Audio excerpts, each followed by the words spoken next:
ഇന്ന് നമ്മൾ ഓട്ടോയിലുള്ള ഈ യാത്ര വെണ്ണലയുള്ള റിവർ ഷോറൂമിലേക്കാട്ടോ. നമ്മൾ ഇന്നൊരു ഇലക്ട്രിക് സ്കൂട്ടർ എടുക്കാൻ പോവാണ്. ഈ ഒരു ഷോറൂമിലൊക്കെ ഏകദേശം ഒരു 2-3 മണിക്കൂർ നമ്മൾ വെയിറ്റ് ചെയ്ത് നിൽക്കായിരുന്നു.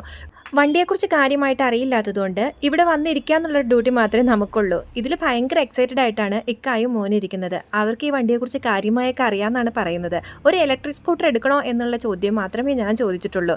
നമ്മളൊരു ഗ്രേ കളർ സ്കൂട്ടറായിട്ട് എടുത്തിട്ടുള്ളത്. നമ്മളിന്ന് എടുക്കുന്നത് റിവറിൻ്റെ ഇലക്ട്രിക് സ്കൂട്ടറാണ്. ഇന്ത്യയിൽ ഡിസൈൻ ചെയ്തിട്ട് ഇന്ത്യയിൽ പ്രൊഡ്യൂസ് ചെയ്യുന്ന ഒരു ഇലക്ട്രിക് സ്കൂട്ടറായിട്ടോ ഇത്. അത് മാത്രമല്ല ഇതിൻ്റെ പ്രൊഡക്ഷൻ വരുന്നത് ബാംഗ്ലൂരാണ്. പിന്നെ ഒരു വലിയ സന്തോഷം എന്ന് പറയുന്നത് ഇതിൻ്റെ ഓണേഴ്സ് 2 മലയാളികളുമാണ്. അങ്ങനെ നമ്മൾ വന്നതിൻ്റെ മെയിൻ ഉദ്ദേശം നമ്മൾ വണ്ടി എടുത്തു. ഭയങ്കര സന്തോഷത്തിലാട്ടോ കുട്ടികളൊക്കെ. അവർ തന്നെ അതിൻ്റെ കീ ഏറ്റുവാങ്ങിയതിലും നമുക്ക് ഭയങ്കര സന്തോഷമുണ്ട്. 160 km/h ചാർജാണ് ഇതിൽ വരുന്നത്. 4 കിലോഗ്രാം വോൾട്ടിൻ്റെ ഒരു ബാറ്ററിയാണ് ഇതിലുള്ളത്. നോർമൽ ചാർജറിൽ നമുക്കിത് ചാർജ് ചെയ്തെടുക്കാം. 2 ഡിസ്ക് ബ്രേക്കാണ് 200 mm. ഒരാഴ്ചയായിട്ട് വീട്ടിൽ കേൾക്കുന്ന ഈ ബൈക്കിനെ കുറിച്ചുള്ള വീരവാദങ്ങളാട്ടോ ഇതൊക്കെ. ഏകദേശം ഇത് നല്ല സെറ്റപ്പാണെന്നൊക്കെ പറയുന്നുണ്ട്. ഞാനും ഒന്ന് ഓടിച്ചു നോക്കിയിട്ടോ. അത്യാവശ്യം നല്ല സ്മൂത്ത് ആയിട്ടുണ്ട്. നല്ല സീറ്റിംഗ് കപ്പാസിറ്റിയും കാര്യങ്ങളൊക്കെ ഉണ്ട്.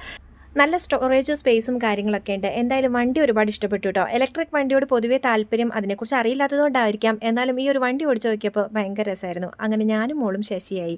എനിക്ക് വേണ്ടി എടുത്തതാട്ടോ ഇത്. ലൈസൻസ് എടുത്തപ്പോൾ വാങ്ങിയ വണ്ടിയായിരുന്നു എനിക്ക്. അപ്പോൾ എൻ്റെ വണ്ടി ഒരുപാട് പഴയതായിട്ടാണ് എടുത്തത്. പക്ഷേ എനിക്ക് തരുന്ന കാര്യത്തെപ്പറ്റി ഇതുവരെയായിട്ടും സംസാരിച്ചിട്ടില്ല. അതുകൊണ്ട് അവരും ഹാപ്പിയായി. മാഷാ അല്ലാ, നമ്മുടെ വീട്ടിലേക്കും ഒരു അതിഥിയായി. ഈ ചെറിയ സന്തോഷം നിങ്ങളുമായിട്ട് പങ്കുവെക്കണ്ടേ? അപ്പോഴല്ലേ അതിൻ്റെ ഒരു സന്തോഷം. അടുത്ത കുഞ്ഞു